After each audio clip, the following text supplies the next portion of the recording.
Is Jerusalem the key to unlocking biblical end-time prophecy? Could this ancient city hold the answers to what's coming next? Join me as we dive deep into this fascinating question. Welcome to Paradise Lost and Found, where we uncover the mysteries of Scripture and explore their significance for today. When it comes to end-time prophecy, few topics ignite our imagination like the city of Jerusalem. For thousands of years, it has stood at the center of faith, conflict, and divine purpose. But could it also be the stage for the final chapter of history? Stay with me, because what we uncover may change the way you see prophecy. Forever? For many believers, Jerusalem is more than just a city. It's a symbol of God's promises, His faithfulness, and the ultimate redemption of humanity. The Bible declares in Psalm chapter 132 verse 13-14, "For the Lord has chosen Zion.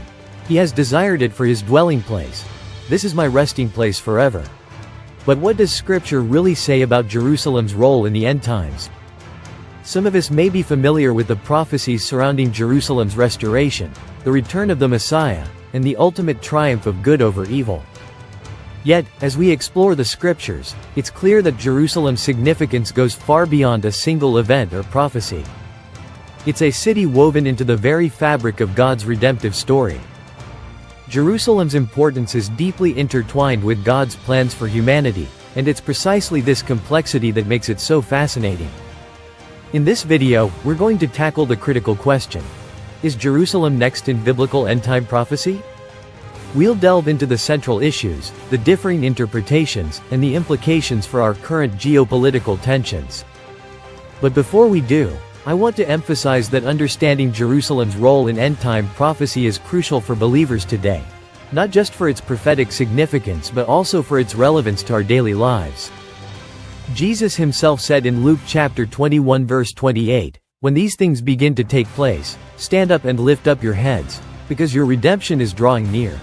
In the midst of the chaos and uncertainty that surrounds us, Jerusalem stands as a beacon of hope, a reminder that God is still working out His plan for humanity. So, let's dive in and explore the critical role Jerusalem plays in biblical end-time prophecy. The debate surrounding Jerusalem's role in end-time events revolves around the central issue.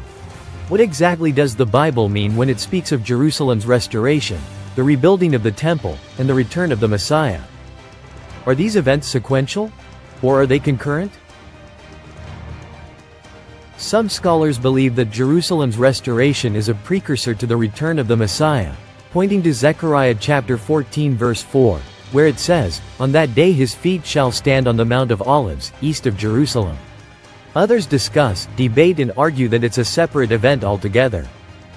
Then, there are those who view Jerusalem's restoration as an ongoing process that began with the return of the Jews to Israel in the 19th century, a movement tied to Ezekiel chapter 36 verse 24. "I will take you from the nations and gather you from all the countries and bring you into your own land." The implications of these differing interpretations are massive, especially when it comes to current geopolitical tensions. For instance, if Jerusalem's restoration is seen as a precursor to the return of the Messiah, then the current conflict over Jerusalem's status, like debates over its recognition as Israel's capital, becomes a critical issue. On the other hand, if Jerusalem's restoration is an ongoing process, then the focus shifts from the city itself to the broader narrative of God's plan for humanity. It's precisely this complexity that makes Jerusalem's role in end-time prophecy so fascinating, and so crucial to understand. Another layer of complexity comes from the fact that the Bible speaks of multiple Jerusalems. There's the physical city, the heavenly Jerusalem, and the symbolic Jerusalem that represents God's people. Hebrews chapter 12 verse 22 describes the heavenly vision. "You have come to Mount Zion, to the city of the living God, the heavenly Jerusalem." So, when the Bible speaks of Jerusalem's restoration, which one is being referred to? Is it the physical city, the people, or something more symbolic? To answer this question, we need to delve deeper into the biblical context, exploring key prophecies and their interpretations. We'll examine the significance of passages like Zechariah chapter 12, Isaiah chapter 62, and Revelation chapter 21, and how they shed light on Jerusalem's role in end-time prophecy. One key passage that sheds light on Jerusalem's significance is Isaiah chapter 62. Here, the prophet Isaiah speaks of Jerusalem's restoration, stating in verse 1, "For Zion's sake I will not keep silent, until her righteousness shines out like the dawn."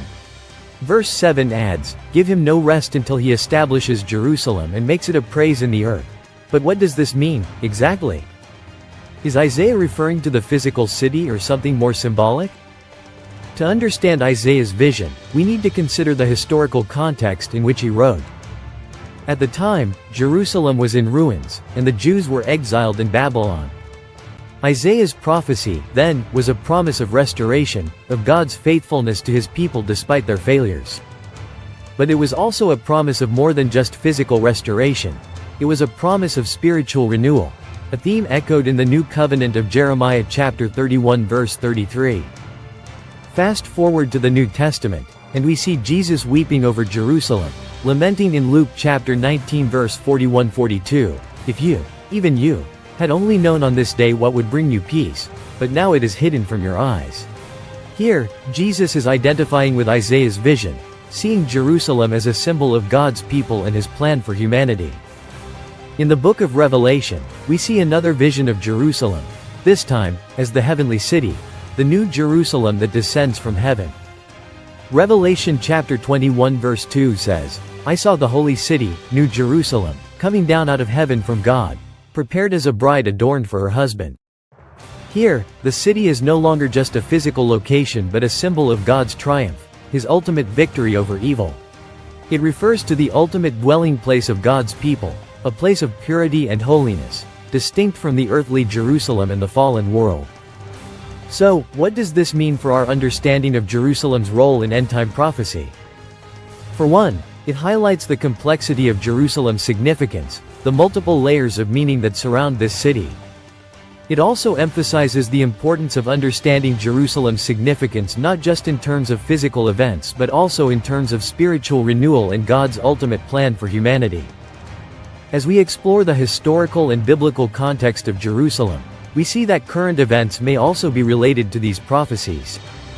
For instance, the ongoing conflict over Jerusalem's status, the rebuilding of the temple, a topic tied to Daniel chapter 9 verse 27, and the rise of evangelical Christianity all have potential implications for Jerusalem's role in end-time prophecy. One of the most compelling pieces of evidence about Jerusalem's prophetic significance is the prophecy of Psalm chapter 83. Verse 4 says, "They say, 'Come, let us wipe them out as a nation. Let the name of Israel be remembered no more.'" Here, the psalmist speaks of a time when Israel's neighbors will form an alliance against her, but God will ultimately intervene on her behalf. Fast forward to today, and we see similar alliances forming against Israel, particularly in the Middle East. Think Iran, Hezbollah, and shifting regional dynamics. Is this a fulfillment of Psalm chapter 83? Or is it just a coincidence? One of the most fascinating revelations about Jerusalem's prophetic significance is the connection between the city and the Messiah. In Revelation chapter 19 verse 16, Jesus returns as King of Kings and Lord of Lords, and Jerusalem is the central location of his reign. But what does this mean for our understanding of Jerusalem's role in end-time prophecy? Is the city a precursor to the return of the Messiah, or is it a separate event altogether? The answer lies in the biblical context, and it's precisely this connection between Jerusalem and the Messiah that makes the city's role in end-time prophecy so crucial to understand. Some of the most compelling evidence about Jerusalem's prophetic significance comes from recent events. For instance, the current conflict over Jerusalem's status, the rebuilding of the temple, a hot topic among prophecy watchers, and the rise of evangelical Christianity, especially its focus on Israel, all have potential implications for Jerusalem's role in end-time prophecy. One of the most fascinating revelations about Jerusalem's prophetic significance is the connection between the city and the biblical calendar. In Daniel chapter 9 verse 24-25, we read, 70 weeks are decreed about your people and your holy city, to finish the transgression, and to anoint a most holy place. Many scholars believe this is connected to Jerusalem's restoration. Fast forward to today, and we see similar patterns emerging in the biblical calendar. Think Jewish feasts like Rosh Hashanah or Yom Kippur aligning with key events. Is this a coincidence, or is God using the biblical calendar to communicate his plans for Jerusalem? As we summarize the key points discussed regarding Jerusalem's role in end-time prophecy, it's clear that the city is more than just a physical location. It's a symbol of God's faithfulness, his ultimate plan for humanity, and his triumph over evil. So, what exactly does this mean for believers today? It means that we need to be aware of the complexities surrounding Jerusalem's role in end-time prophecy, recognizing that the city is not just a physical location but a symbol of God's plan for humanity. It also means that we need to be vigilant, recognizing that current events may be related to these prophecies and that our responsibility is to be faithful to God's plan, regardless of what happens. As Matthew chapter 24 verse 42 urges, "Therefore, stay awake, for you do not know on what day your Lord is coming." Thanks for joining me on this journey into the world of biblical end-time prophecy and Jerusalem's role in it. If you have thoughts or insights about Jerusalem's prophetic significance, maybe how you see today's headlines tying into Scripture, please share them in the comments below. Don't forget to like, subscribe, and hit that notification bell for more deep dives into biblical prophecy. Cheers!